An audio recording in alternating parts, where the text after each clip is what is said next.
I heard a story about a trip that you were on, and I don't know if it was with Okay. Bob or if it was with Mr. Cleveland.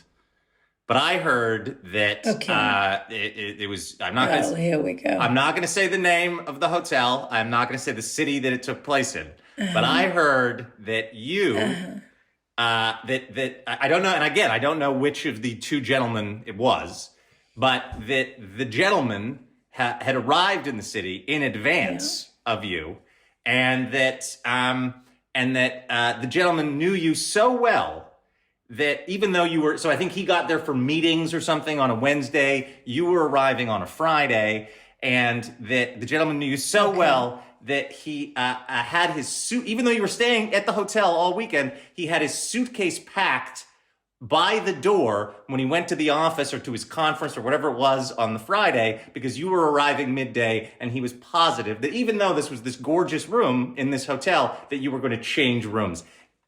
Is that true? And and did you in fact change rooms?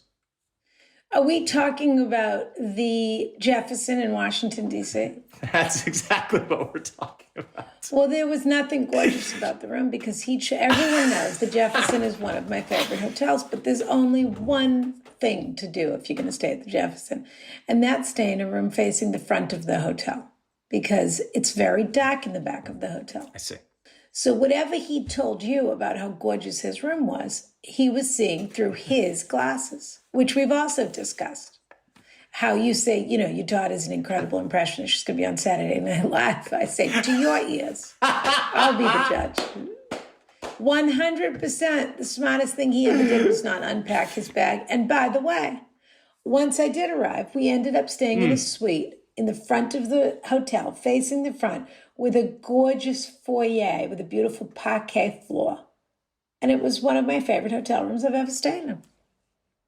And his room looked like absolutely the scullery maid's quarters in the back of the hotel. But that makes a real difference. And I'll say it again.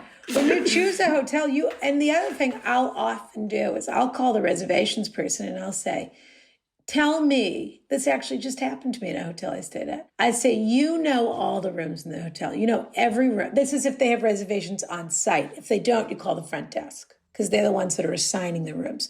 Not, Four Seasons or whoever often have central reservations. So you have to you could make your reservation, but then you have to call the front desk of the hotel.